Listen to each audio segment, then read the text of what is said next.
금요기도회는 태영아 부서에서 주관을 하지요. 말씀을 준비했습니다마는 오늘 태영아 부서에 속한 분들뿐만 아니라 부모들뿐만 아니라 여러분 모두가 우리 태영아부를 위해서 꼭 기도해 주셔야만 됩니다.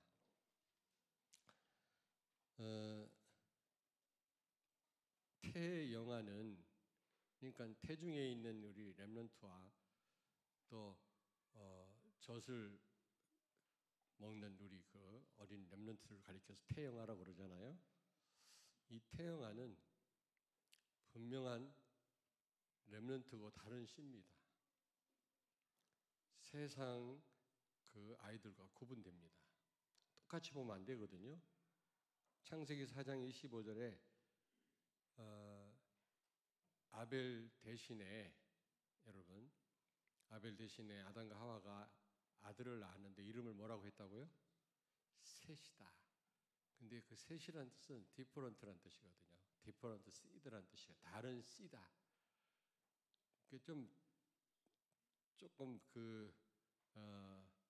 저 강하게 표현하자면 종자가 다른 겁니다. 예, 이 불신자 아이들하고는 달라요. 복음 가진 여러분들의 자녀는 다른 씨입니다. 거기에 대한 확신을 갖기를 바랍니다. 예. 똑같이 그 어린 아이지만 다르다니까요. 그리고 시편 127편 3절에 보니까 우리 어린 자녀는 하나님 주신 기업이다. 그리고 상급이다. 우리가 하나님 앞에 가서 받는 상급도 있습니다만은 이미 여러분 태영아가 렘넌트가 이미 상급이에요. 하나님의 큰 상급입니다. 우리는 꼭 종말론적으로만 생각하잖아요. 상급을. 아닙니다. 지금 여러분의 자녀가 하나님 주신 큰 상급이에요. 우리는 죽어서나 받을 상급만 기대하잖아요. 그러나 지금 여러분 품 안에 있는 여러분 자녀가 지금 우리 교회에서 자라고 있는 우리 태영아가 다 귀한 상급이고 기업입니다. 많은 분들이 이제는 내 삶을 살아야 되겠다. 이제는 내 인생을 찾아야 되겠다 그러는데 여러분의 인생이 뭔데요?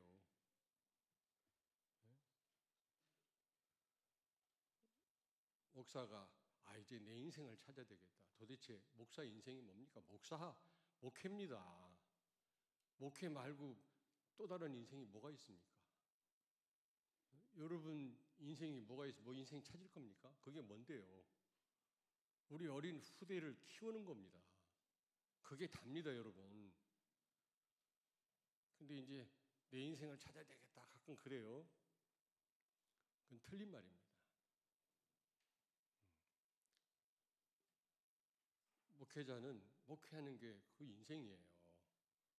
거기 올인해야 되는 거고 우리 엄마 아빠들 우리 기성세대는 여러분 자녀 생명 걸고 키워야 되는 겁니다. 그게 여러분이 할 일입니다. 무슨 또 내 인생을 찾습니까? 그리고 시편 127편 4절 5절에 보니까 화살통에 있는 활과 같다. 여러분 우리 어린 후대들 그리 태영아는 육신적으로도 우리가 해석을 할 수 있습니다. 그때 당시는 그 치안이 불안하기 때문에 식구가 많으면 유리하거든요. 안전하거든요. 그래서 그 같은 씨족들이 모여서 사는 겁니다. 서로 보호하고 사는 겁니다. 치안이 불안하니까. 그리고 아들들이 많아야만 안전합니다. 원수한테 당하지 않습니다. 나 그런 걸 많이 봤어요.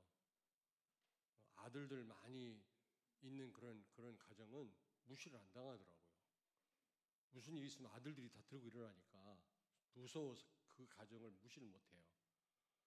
그런 어떤 육신적인 해석도 있지만 우리는 알레고리칼하게 영적인 해석을 해야 됩니다.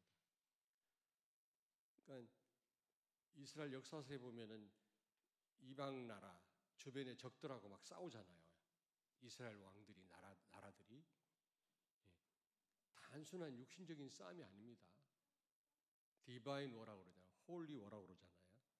영적으로 해석해야 돼요. 사단과의 싸움을 상징하는 겁니다. 그게 이스라엘 역사는 사단과의 싸움이다. 그걸 어떻게 해결했냐? 왕을 세워서. 근데 왕이요, 훌륭한 왕도요, 눈에 보이는 육신적인 적은 이겼는데 눈에 안 보이는 사단을 못 이겼거든. 참 왕이신 그리스도만 흑암을 이기신 줄로 믿습니다. 그걸 그렇게 우리가 해석을 해야 되거든. 그러니까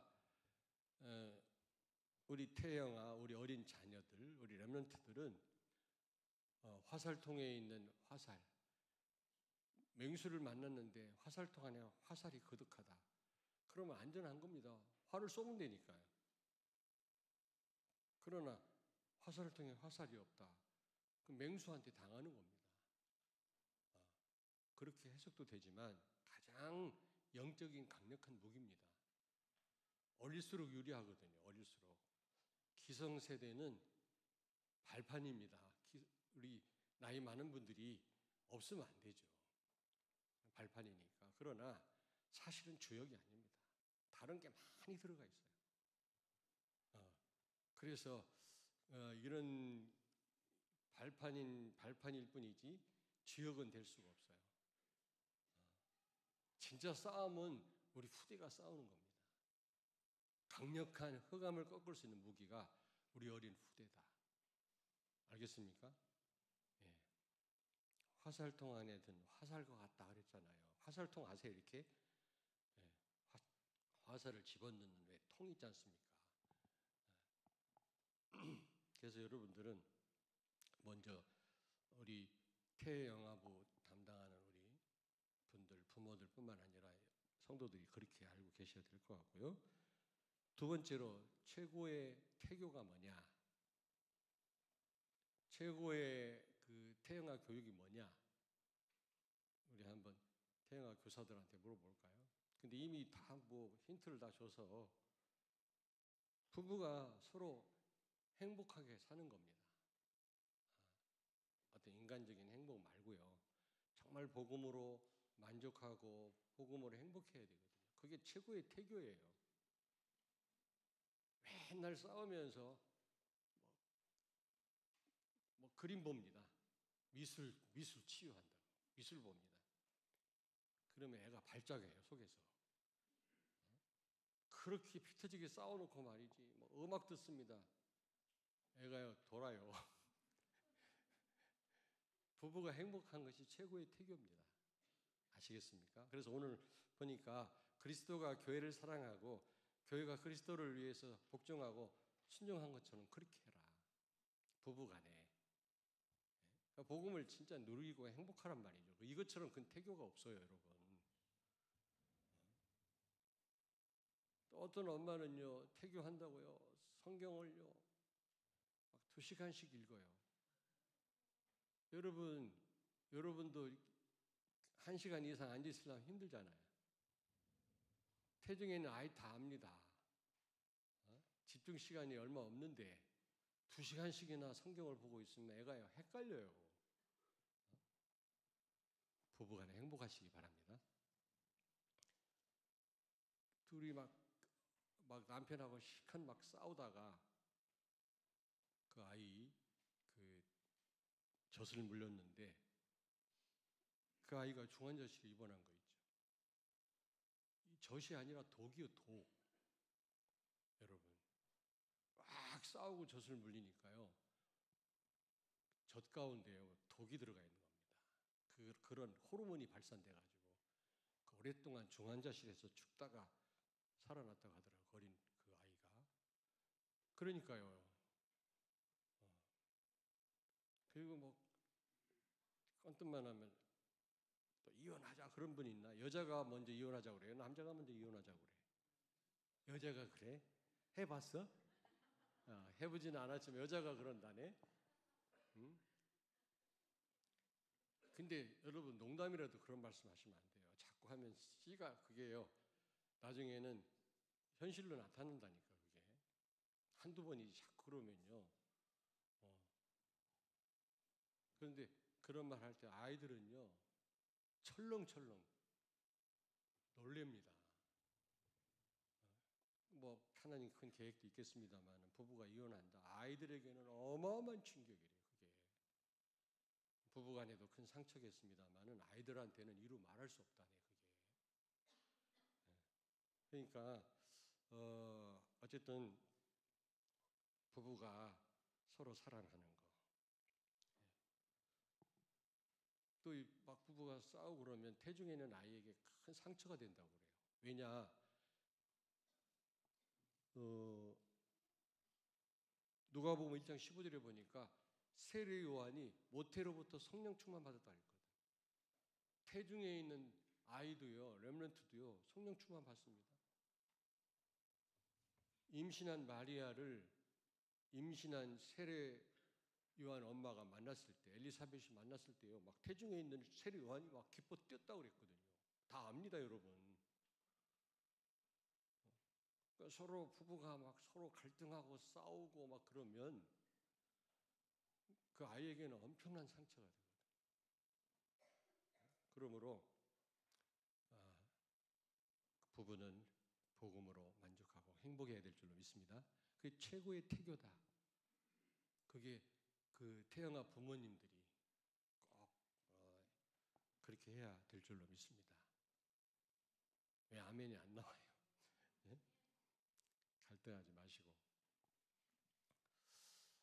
그 다음에 세 번째로 부모가 치유를 받아야 됩니다. 특별히 이 부정적인 생각이, 부정적인 말, 생각. 이게요, 가장 이게 무서운 거고 사단의 최고의 통로입니다, 여러분. 부정적인 말. 그래서 어떤 목사님이 그러더라고요.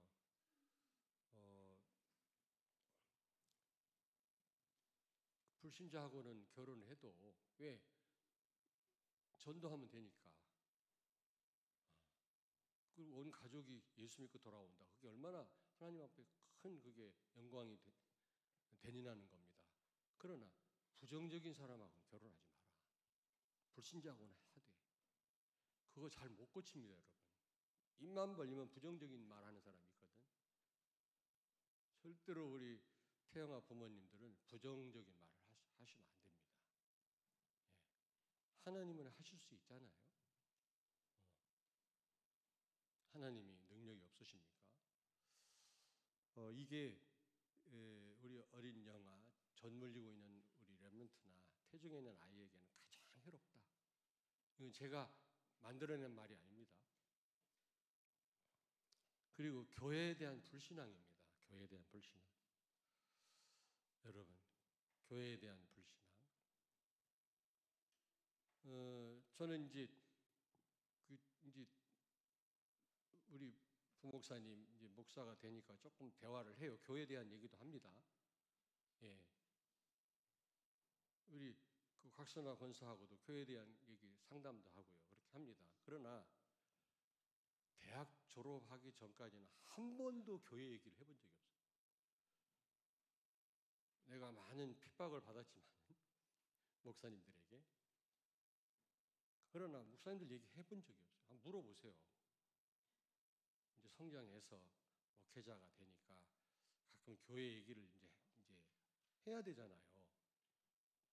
또 어떻게 보면 아들이기도 하지만 부목사고요. 또 후배 목사 아닙니까? 막 일만 시키는 게 다가 아니고 후대 나중에 주를 위해서 크게 헌신할 수 있는 목회자로 세우는 그런 책임도 제가 있잖아요. 우리 부교육자들 마찬가지예요. 저는 가끔 얘기를 합니다. 기분 나빠도 얘기를 해줘요. 나 아니면 누가 얘기를 하겠냐고. 그렇잖아요. 그래서 가끔 대화를 합니다만 요즘에는. 그러나 그 전에 한 번도 교회에 대한 얘기 해본 적이 없어요. 권사님이 어떻고 누가 어떻고 우리 대전에 있는 어떤 목사님이 어떻고 얘기해 본 적이 없다니까. 얼마나 다행인지 몰라요. 근데요, 서슴없이 얘기를 합니다. 자녀가 다 들어요. 다 안 듣는 것 같아요. 다 듣습니다. 권사가 어떻고 교회가 어떻고 막 이런 얘기 하면요, 큰일 나는 겁니다. 속 시원할지는 몰라도 그러는 순간 여러분 자녀 완전히 그러니까 교회에 대한 내가 담임 목사기 때문에 하는 말이 아니에요. 예수님이 육신으로 계실 때는 육신을 통해서 사역을 하셨다고 그랬잖아. 승천하신 이유는 교회를 통해서 일을 하세요. 교회가 답니다, 여러분. 근데 지금 지상교회는 전투교회라고 사단과 싸우는 교회고 허점이 많습니다. 그래도 예수님은 교회를 사랑하셨거든요. 허점이 많은데도. 교회가 그 천상교회를 뭐라고 하지? 승리교회. 교회를 무형교회, 유형교회, 승리교회, 전투교회로 나누거든. 천국은요, 승리교회입니다. 승리교회는 허점이 없어요. 천국이니까. 그러나 지상교회는 전투하는 교회입니다. 사단하고. 그리고 오류가 많아요. 그렇다고 해서 예수님이 교회를 무시했냐? 그렇잖아요. 생명처럼 여기셨다고. 교회가 마음에 안 나는 부분도 있고 틀린 부분도 있어도요. 생명처럼 생각하시고요. 여러분 어린 자녀 앞에서는 절대로 교회 얘기를 하면 안 돼요. 나중에 성장해가지고 좀 같이 기도 제목 나누고 기도 하면 모를까 어릴 때 스스로 판단 못할 때 절대 교회에 대한 불신앙 심어주면 안 됩니다. 그러면 큰일 납니다. 근데 참 제가 뭐 지혜로워서가 아니라 하나 은혜를 주셔갖고 나는 한마디도 제가 조금 응답을 받다 보니까 많은 분들이 나를 싫어하더라고요. 같이 기뻐해야 되는데 나를 싫어하더라고요. 괜히 물론 내가 부족한 부분이 많이 있습니다만은 내가 응답 받으니까 좀 아랫배가 좀 소화가 안 되는지 근데도 나 한마디도 우리 애들한테 막 누구 어떤 목사님이 어떻고 뭐 교회가 어떻고 해본 적이 없어요. 그게 하나님의 은혜였다 지금 생각하니까 절대로입니다. 여러분 우리 태영아 부모님들 꼭 기억하시기 바랍니다. 그리고 자녀를 노엽게 하지 마라. 자녀에게 상처를 주면 안 됩니다. 여러분 자녀에게 자칫 잘못하면요 여러분 칼로 생긴 상처보다요 말로 준 상처가 오래 가거든요. 말 한마디 사람을 살렸다 죽였다 한다고 하잖아요. 너무 어떤 가정이 어려우니까 그냥 그 어린 자녀를요 너무 먹을 게 없고 그 옛날 어려우니까 막 구박하고 엄마가 함부로 대하고 너무 그러니까 그 동네 사람 어떤 분이요 그거 너무 안타까워서 안타까워서 아주 그 지역에 아주 유명한 점쟁이 하나를 데리고 간 거예요. 다 인정하는 이건 좀 우리하고 안 맞는 말이 좀 데리고 가갖고 점쟁이한테 얘기했어요. 저 엄마가 저 아이를 너무 학대하니까 먹을 게 없고 너무 가난하니까 그냥 함부로 이렇게 대하니까 가서 당신이 관상을 보니까 이 아이는 어마어마한 앞으로 정승이 될 사람이라고 얘기 좀 해라. 그래가 둘이 짜고 가갖고 그 다른 데 다 알아주는 점쟁이가 가갖고 그 아이를 보고 깜짝 놀라면서 다 꾸민 거예요. 이야 이 아이는 나중에 정승될 사람이다. 지금 같았으면 사인 미리 해달라고 하겠죠. 그 다음부터 그 엄마가요 그 말을 듣고요 그 어려운 가운데서 최선을 다해서 그 아이를 돌본 거예요. 사랑하고 그 아이를요 존중하고 나중에 정승이 돼서 진짜 그 말이라는 게 얼마나 중요합니까 우리가 그렇잖아요. 자녀를 노엽게 하지 마라. 상처를 주지 마라. 어리다고 잠깐입니다. 애들 금방 큽니다. 그리고 가문에 흐르는 영적 문제 있거든요. 여러분 이 부분 여러분부터 치유를 받아야 그 후대에 전달이 안 됩니다. 여러분 가문에 흐르는 그 영적 문제가 있다니까. 저는 한 20년 기도했어요. 곽씨 가문의 역사는 흑암의 세력이 예수 이름으로 결박될지어다. 그러는데 가만히 우리 삼촌들 우리 큰아버지 살아왔던 그걸 되돌아보고 우리 자녀들을 보니까 안 나타나서 하나도 안 나타나. 예. 그러니까 참 감사하죠. 아니 우리 자녀들 자랑하는 게 아니라 우리 가문에 영적 문제 있거든요. 근데 그게 문제가 뭐냐? 비밀이에요. 얘기하면 또 그런 눈으로 날 쳐다보잖아. 근데 그게 해결됐다니까. 그 문제를 가지고 계속 공격하던 흑암이 결박됐어요. 20년 이상을 기도했으니. 그러니 우리 후대들한테는 안 나타나더라고요. 참 감사하잖아요. 근데 우리 큰아버지, 우리 삼촌들 그 삶이 있거든. 내가 자세히는 몰라도.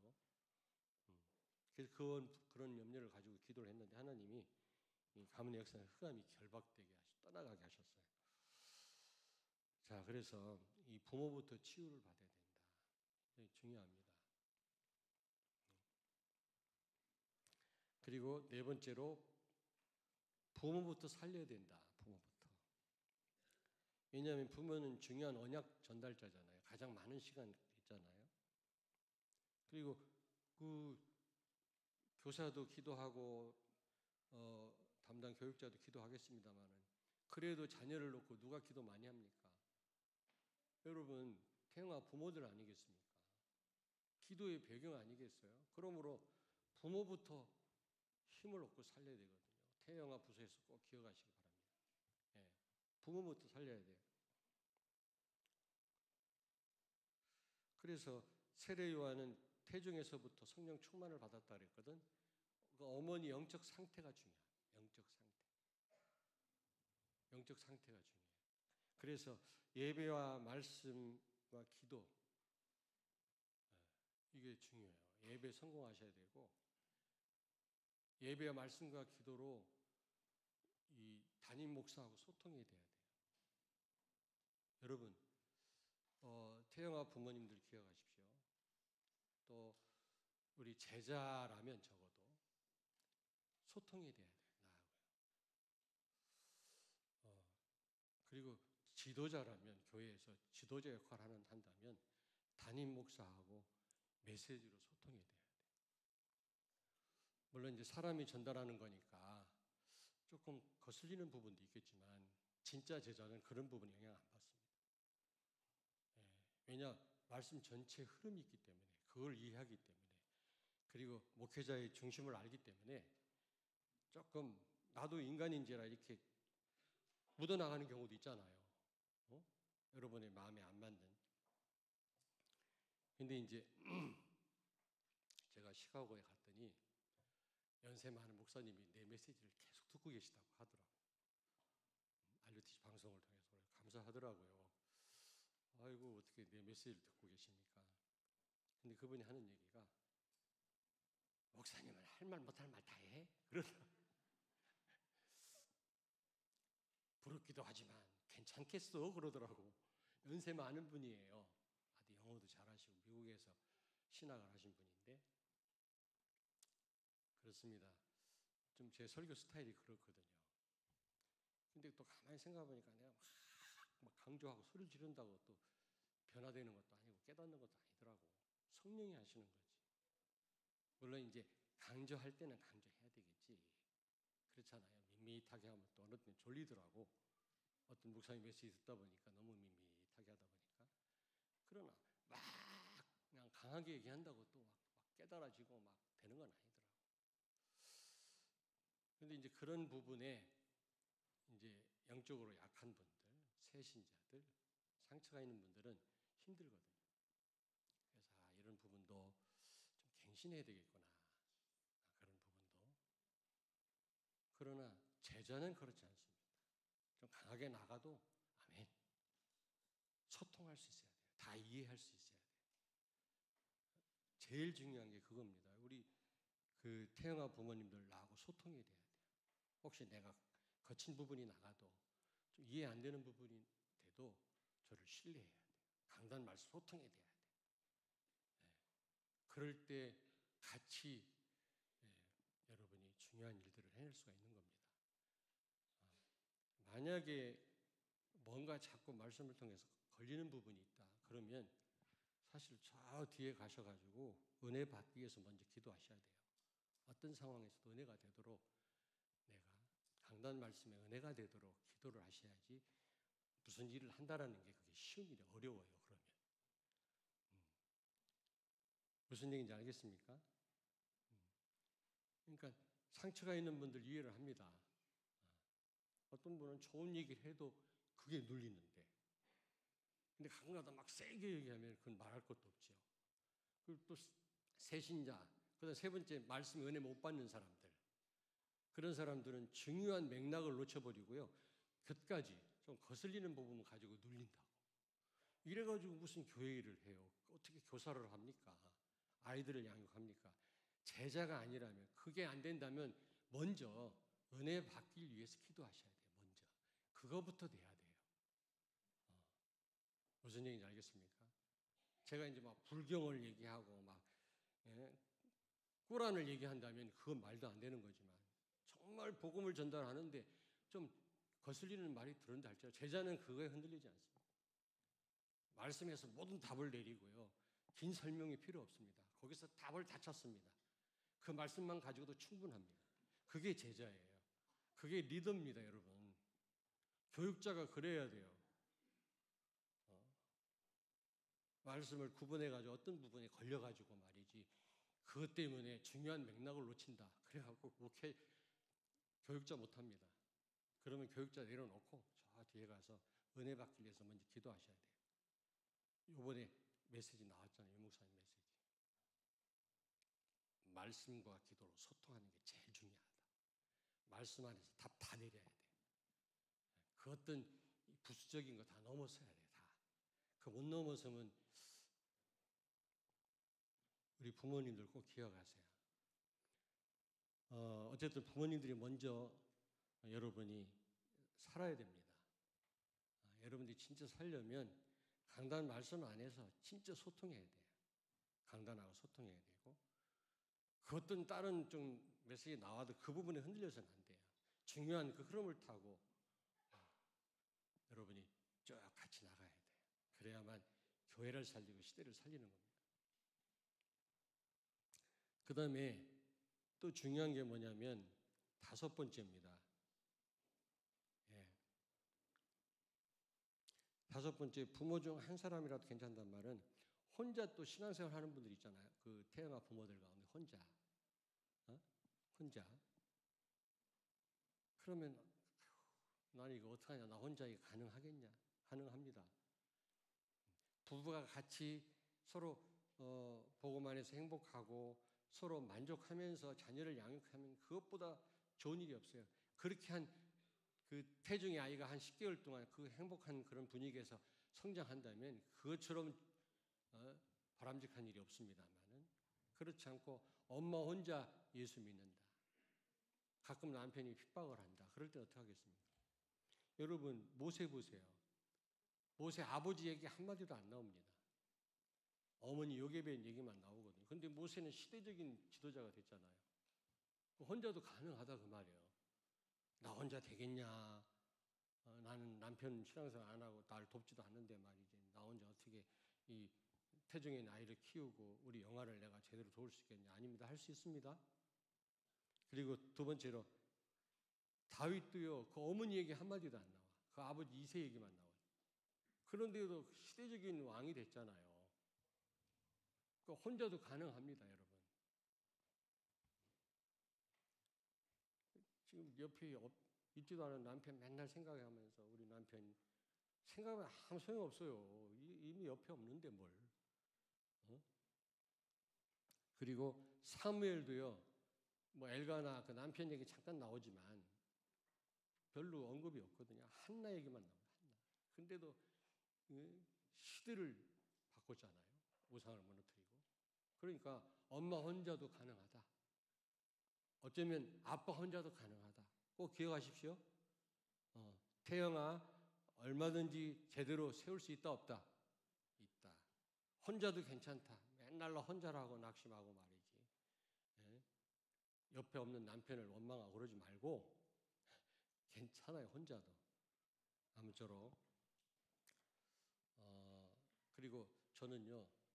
제가 좀 조금은 잘못 생각한 것 같아요. 애들이 좋아하는 걸 시켜라.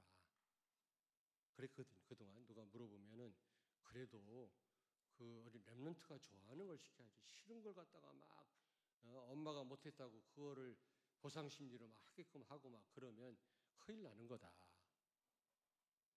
그런 경우가 많잖아요. 미술 하고 싶었는데 막 다른 거 시켜가지고 결국에는 늙어가지고 미술대학에 들어가는 그런 경우가 가끔 나오잖아요. 방송에. 그런 경우가 있습니다. 이것도 저것도 아닌 그런. 그래서 나는 그 렘넌트가 좋아하는 걸 시켜라라고 얘기를 했는데 그게 아니더라고. 그게 아니더라고. 헤븐리 달란트. 원래 발음이 달란트야, 탤런트야. 탤런트. 헤븐리 탤런트. 예. 그러니까 정말 그 어떤 전문성, 하나님이 원하시는 거. 예. 그런 부분을 그 안에서 그 아이가 기뻐하고 즐거워하면서 할 수 있는 일을 이제 찾아주는 겁니다. 근데 우리 여기 앉았습니다만 우리 정희상 전수하고 대화를 해보니까 대안학교에서 굉장히 중요한 부분이라고 하더라고요. 뭐 2년, 2년, 3년, 3년, 뭐 중간에 들어온 아이들도 있을 거 아니야? 아니 뭐 3학년 다니다. 지금 보니까 우리 3학년 아이를 보내겠다. 1학년 아이를 보내겠다. 그리고 여러분이 있어요. 저한테 얘기 들었습니다. 우리 애를 보내겠다. 그런 분이 있어요. 그래갖고 뭐 3학년, 4학년 다니다 애를 보냈다. 그러면 6학년 기간까지 짧은 기간이지만 어쨌든 그 기간 안에 정말 하나님이 주신 그 달란트를 찾게 해주겠다. 여기에 대한 굉장한 어떤 그런 기도가 있더라고요. 그래서 내가 그렇구나. 뭐 여러 가지 계획들이 있는데 그중 하나가 아이들이 그 어떤 달란트, 하나님이 주신 달란트를 찾게 해주는 게 굉장히 대안학교에서 해야 될 일이라고 하더라고요. 맞는 말이잖아요. 저도요 좀 생각을 바꿨어요. 애 좋아하는 거 시켜. 그게 아닙니다. 하나님이 주신 그 달란트가 있거든요. 그걸 찾게 해주는 겁니다. 그 안에서 기쁨으로 감사함으로 감당할 수 있도록 도와주는 겁니다. 애 좋은 거 막 시키는 거 아니에요. 제가 무슨 얘기인지 알겠습니까? 우리 태영아부에서 여러분 자녀들을 잘 관찰하신 다음에 정말 그 달란트를 찾아주는 게 중요하고 하나님이 주신 달란트 그리고 그가 정말 그 하나님 주신 달란트인 줄 알고 기쁨으로 그 일을 감당할 수 있게끔 도와주는 게 정말 우리 제대로 된 렘넌트 운동이다. 저는 그렇게 생각을 합니다. 오늘 이 말씀 붙잡고 우리 태영아 부서를 위해서 여러분 자신들을 위해서 우리 렘넌트를 위해서 한번 통성으로 기도하겠습니다. 살아계신